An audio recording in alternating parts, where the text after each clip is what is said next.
Good morning. Wilkinson here. Everybody had a great holiday weekend, I hope. I did. Now I'm back in the studio, and my guest today is Richard Jessup, and he is a producer, a director, a choreographer. Of course, he's a dancer, and he teaches dance, and he also does bodywork. So that's a lot of stuff. So many of my guests have so many skills, but wow, I don't know what we'll talk about. We'll figure out something to start with. But say good morning, Richard. How are you? Good to be here, Wilkinson. Great to have you. So where do we want to start? How about a little bit of your history? Just tell us, who is Richard? Well, I was born in the Midwest. I was born in Texas, big D, little A, double L-A-S. But luckily, my parents decided to move west by the time I was going into first grade. So I really grew up out here. Little Richard was a very shy, very reserved little guy. Not completely sure where all of that comes from, but that's just who I was. And so by the time I had gotten to high school, I was just tired of being so seemingly fearful of a lot of things. So I had seen that there was a theater class happening at my school. I decided to take it. And of course, that just opened up the whole world for me. It made all the difference for me in terms of building self-esteem. And it was wonderful because the teacher was gay. And so that was really helpful too, because in high school I was struggling, as so many of us did, had girlfriends, felt that I should marry, all of that. And he, again, opened another possibility for me that I walked through. And once I had been in that class, I decided to audition for a musical in town and actually got a lead role, to my surprise. So I was kind of thrown off the cliff in terms of having to try to make this role happen with basically no training. And so I dug deeply into training, and I spent 2.5 years doing everything I could in terms of studying acting and primarily dance, because I had been told that there was some natural ability there. So I dove into everything I could get my hands on. Luckily, I was in a town with a lot of ex-professionals from the biz, and I found... What town were you in? Reno, Nevada. Okay, all right. And a great studio. Maggie Banks, who directed it, had done some incredible work on Broadway and film. And so it was a great place, and I really blossomed at that studio and found that dance was going to be an important part of my life. Acting too, but I think my focus was on dance at that point. And then... So back up a minute. So yeah. You said you got the lead in, was it a musical then? Yeah, Annie, Okay. Get Your Gun. Okay, all right. Yeah. Charlie Davenport. It was a big leap for me, but it was so fun to be able to accomplish that at whatever level. I would probably be horrified if I saw it today. But, at the time, it was a big accomplishment. So I began to put myself out there for auditions. I did a couple of cabaret shows in Reno. I then got hired at the Oregon Shakespeare Festival in Ashland and did 2 seasons there. Got into an original musical that moved to Seattle. We toured to Seattle and promptly closed there because of bad management. So I was kind of literally stuck in Seattle. And so the universe dropped you in Seattle. It did. Okay. I mean, literally. Yeah. So I started to see what was going on there. And of course, there was a ton going on. And so Seattle became the place that I couldn't seem to get away from. Mm-hmm. I mean, it just always was good for me work-wise. And I learned a lot there. I grew a lot there. What year did you arrive? That would have been 83. Okay. Yeah. So again, I was diving into acting. I was still dancing a lot. I opened a dance studio there at one point. And then when I left that business, managed another one. So I had found my way into choreography really very early. I mean, I'd really just started studying seriously, but I was wanting to do everything that I could. And so just kind of gobbling it up. And Seattle took me to, I decided that I did want to try one of the two major cities, LA or New York. I chose LA. In those days, it was a lot more affordable. And that opened a whole other world to me of music videos and a couple of TV films and a lot of stage work always. The stage is really what has primarily interested me. I think film is great, but I love that live stage experience. And so LA was what year? LA, well, I was really only in Seattle a short time that first time. I went to LA in 84. Okay. And it was right before the Summer Olympics, and performing in the Olympics was my first gig. Wow. Yeah. So it happened. What did you do there? It happened right away. Were you a dancer? Yeah, I was one of multitudes of dancers. I think I remember seeing you. No, you didn't? Wow. Pay attention. Great memory. Pay attention there, Wilkins. Microvision. Yeah, it would have taken that. But I mean, it was, it was fun. I was in LA until 90 and then got pulled back to Seattle for some stage projects. And that's kind of the way it went. I would find an opportunity out of town and I would leave to go do that. And then I would always get pulled back to Seattle to continue working. So Seattle was kind of the hub, and then you went out and popped to other places. And Seattle was definitely a hub. I mean, at one point, I went to Southern Oregon and choreographed initially, and then was asked to direct. And then I became the artistic director left very suddenly, and they asked me to take it on really temporarily. At first was the idea. But I was in that position for 11 years. So obviously moved down there and ran the company for 11 years. And it was incredible. This was a dance company? No, this was a musical theater company. Okay. So we were doing musicals primarily. And when I was there, it was all done at an outdoor amphitheater there, which is fantastic. Now, is this in Ashland? No. I'm geographically handicapped, so. No, it's okay. It is all right. No, it was not in Ashland. This company was in Grants Pass. Okay. And we started doing some other projects indoors. We started doing concert productions.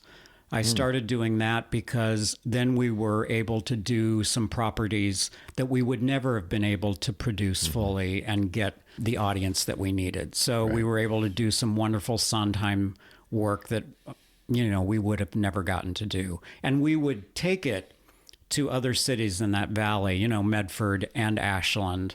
But Grants Pass was the home. And the job was fantastic. But, that first summer that I arrived to work there was a ballot measure, on the local ballot, and it was an anti-gay measure. What? And I moved into this little coach house, and right next door was this huge sign saying "No homos," and I was like, "What have I done?"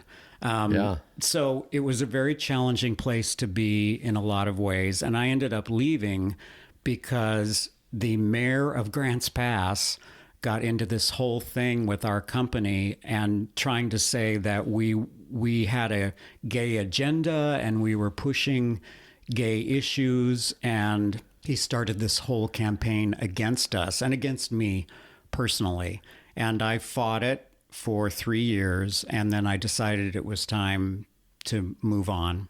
And it was a sad ending to what was really my most favorite time. Did the company survive after that, or what happened? It did. Unfortunately, it is now gone. They struggled. They really struggled. We always struggled in that town to really be able to stay financially solvent. But I was proud of the fact that we did it for a good long time. It was a fight. But So was the mayor a man? Well, I guess probably I'm wondering, and I'm sure my listeners are wondering, so did he eventually come out? No. Oh, no. Probably never would, even if that's what was going on with him. No, his wife was very much involved with it as well. And I had this bizarre meeting with the two of them in a coffee shop one morning that I will just never forget. Things that they were saying to me, and I mean, I sort of felt like I, lifted out of my body and was watching it from above. It was Wow. it was a very intense and bizarre time. Yeah. And that was simply because we had done an original review and had included a couple of songs where men sang to each other, about love. And that was what they were objecting to. And it was just beyond me. But anyway. Were they coming from a religious base or yes. what? Oh, of course. Yes. Okay. Very strong movement there in that direction. And I will say that since then, happily, Grants Pass has changed a lot. It's diversified a lot, but it still has that element of just, boy, it's incredible. Well, if I ever seek out somewhere to move, I'll cross that off my list. I would say maybe drive by. Yeah. So instead of Grants Pass, I now call it Glance Past. Ugh, wow. But that must have projected you into something else. What was the next thing? Well, I struggled for a short time. I did produce some full stage musicals on my own. I developed my own. Where were you at this point?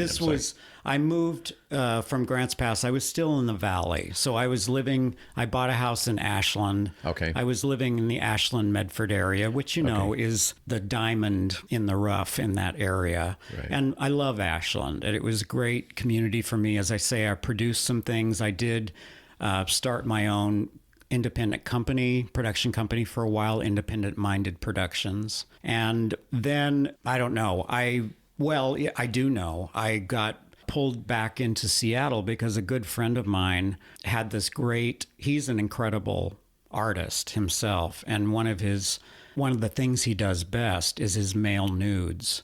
And fantastic gallery space. It was under I-5 in Seattle, really weird location, but a lot of great things were going on there. And he wanted me to come back and help him to open a spa. Because when I was in LA in 1985, I decided that it would be good to have a side gig, to have more guaranteed money. So I certified as a shiatsu masseur. And so it was my opportunity to kind of bring that part of myself out very much. So I went back to Seattle and we opened this spa space together. And that was just a whole different kind of wonderful. And started doing, he is straight, but is one of the more open men that I know. And he was wanting me to start some groups. So I started a group massage evening that started to happen there. And it just, again, it opened up this side of me that now is probably the most important part to me, which is body work, working with people's energy, encouraging people to build, healthy erotic energy and use that, for healing. So that was the beginning of that era of my life. So I've had a number of different little, as most people our age, chapters, a lot of chapters. Right. But that experience at the spa really helped me to realize that body work was going to be an important part of my future. And at an earlier juncture, when I was in one of my Seattle modes, I had just come back from choreographing that first season in Grants Pass, and a friend and I were talking, and at that time in Seattle, concert dance was primarily women dancers. There just weren't many men dancing in that way. And we said, wouldn't it be great if we could produce an evening that would be all males, male dancers on stage? Was this like modern dance then, or well, what was it was, the idea was that we wanted as diverse a group as we could get. So I decided to write a grant based on that. And we did get that grant, which allowed us to, it took us a couple of years to get the first concert up. But the first concert happened and the community immediately responded to that. And it was male or female choreographers, but the idea was that all all of the performers were men. And it became just this powerful, I mean, we started, I'm sure you know, the Odd Fellows Hall in Seattle on Capitol Hill. Right. We started there. So it was a very funky beginning, but a great atmosphere. We eventually needed to move. So we moved to the Broadway Performance Hall. It became multiple weekends.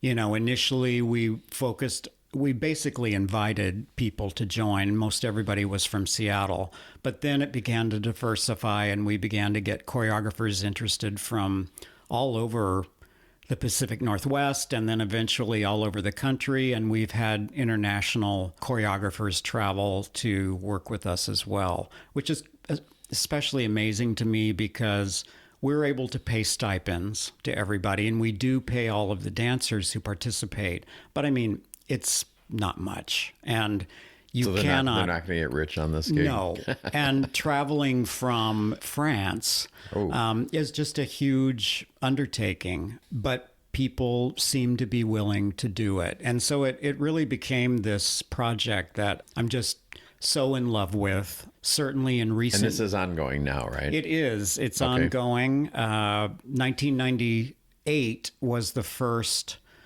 concert, and we've been producing since then. For a long time, it was just every other year because our board was small, and that was about what we could accomplish. But starting in 2015, we had a lot of people asking us to produce every year. So in 2015, we started another sort of program, which is a showcase, and it's adjudicated by professionals. So we have choreographers who create new pieces, and then there are people who the second act is them adjudicating and giving feedback to the choreographers and dancers. So now that means that we are producing a project every year. And that's... Do they film this? We do film it. Okay. Yes. And can someone see those somewhere? Or? Well, our website is MeninDance.org. Okay. And if you go to watch.menindance.org, there are a number of things that you can see. Okay, and we'll put for everybody listening, we'll put those links in the show notes. So, and we've been continuing to build our outreach and all of that. And then COVID happened, you know, for all of us. And so we then had to shift. And for 2 years, we've done virtual festivals. So still having people from all over submit to us, but now we were asking for dance films, and not just someone filming a piece on stage and sending it to us. People have really taken their ideas and created their own piece. Yeah, basically. I've been so amazed at what they've been able to do in terms of telling a story, and just even in terms of filming and editing the pieces. It was very exciting and a surprise to me. And so we've done that. And this year we are trying to get back on stage live in Seattle. And then the second weekend will be virtual. So we're kind of doing a little mixed bag, because I think after the experience we've had with the virtual films, that that will always continue to be a part of what this is going forward. Well, I think COVID changed a lot of things, so people see the advantages to all of the online stuff. It certainly expands your audience. Yeah, we've had people tune into our festival who, of course, would never have been able to see it otherwise. And we've had people over in Europe or wherever. Yeah, we've had people tune in from Japan. So that is a really exciting part of it, and one of the quote unquote, I guess, good things that developed out of our COVID situation. So anyway, we're very much working toward this year's festival. And you know, the last few years, we've been having very interesting conversations about men and male and gender identity, of course. Right. And so we still call ourselves MeninDance. We still do ask that performers be male identifying, but we are welcoming non-binary performers, and we're trying to be very open in the discussions with the choreographers. You know, if they come to us with a gender issue, of being as sensitive to it as we can be, because the world is changing, and Right. we don't want to exclude people that shouldn't be excluded. So it's been an interesting kind of recent conversation. So that's going to be in Seattle. Do you have dates established for that yet? Yeah. The live weekend it opens September 29th. Okay. Yeah. And it plays through the 1st of October. And then the virtual weekend obviously will just be posted. Right. But it'll be posted within that next week. And so people... I'd love to see that. Yeah, Or well... maybe life will have me swing by up there in mean, the fall. it would be... I like it up there. I spent my adult life up there, so... It would be fantastic for you to be able to see it live, but you definitely can see the virtual no matter where you are. Right. So I'd love to have you check it out and... I would look forward to that. Tell me what you think. So you live in none of the places you described. Where do you live now? I live in Palm Springs. And that's why you're sitting here in Palm Springs with me. That is true. Palm Springs is home, and it is the home. It's really the only place I've lived that feels like home to me. And I've talked to so many people here who have similar experiences, but there's almost a thread running through a lot of these podcasts. I'm sure there is. Yeah. But the first time that I got off the 10 and was coming in down the 111, just the way it undulates, Right. And I had the windows down, and I was just like, oh my gosh, where am I? And then drove into town, and I was saying to myself, I don't know how, and I don't know when, but I am going to be living here. Huh. And it took about 8 years to make that happen. But I initially bought here and was very part-time, and now it's, it is So you were home-based. between Seattle and here? Is that what you were doing? Or were you Yes. somewhere else at that point? Yeah, I had an apartment up there and came down here whenever I could. But I'm really so happy to be here. There just seem to be so many amazing things going on here for such a relatively small population. Right. And it's changing. It is changing. Yeah. And, I guess we can debate about whether that's good or bad. I certainly appreciate the new influx of, healers that I'm meeting. People are drawn to this mountain, and there's an energy there that I certainly connect to. So for the healing work, it's a really powerful place. Right. Well, I've said this is the most woo-woo place I've lived. Is it? The woo-woo can, encompasses a whole bunch of stuff. But Yes. Yeah, Yes. There's so much going on here. Yeah. I have spent enough time in rural Oregon that this is not the most woo-woo, but I know what you're saying. Right. And there are certainly people who have powerful experiences going on here, and I do love that. And what do you do mostly here in Palm Springs? Is it the bodywork and all that? Okay. It is. It's body work. I have been leading, again, a massage circle, and that's been ongoing. We've tried to maintain it through COVID as best we can. And, in the summer, we can easily have them outside, and that just adds a whole other element to it. So it is ongoing, and it's just been so wonderful.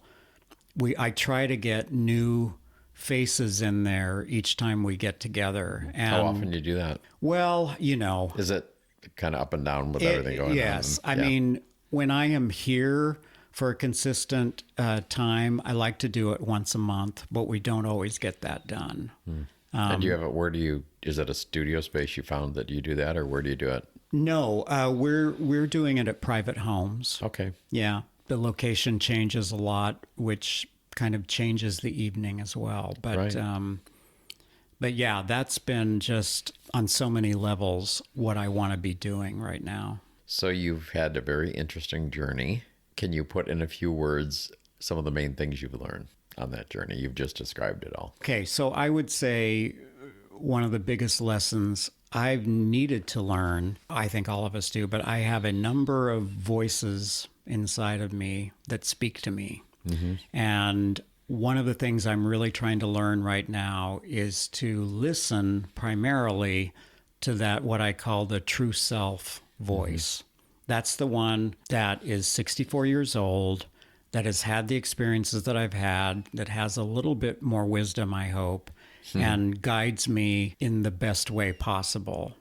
And so what I'm working on right now is trying to not mute. You need to listen to all those voices, I think, but I want to be following my true self voice more than the others. And I'm very much on that journey right now. So that's a big lesson for me because I've been pulled here and there. I've gone where the work is, whether I've wanted to do it or not.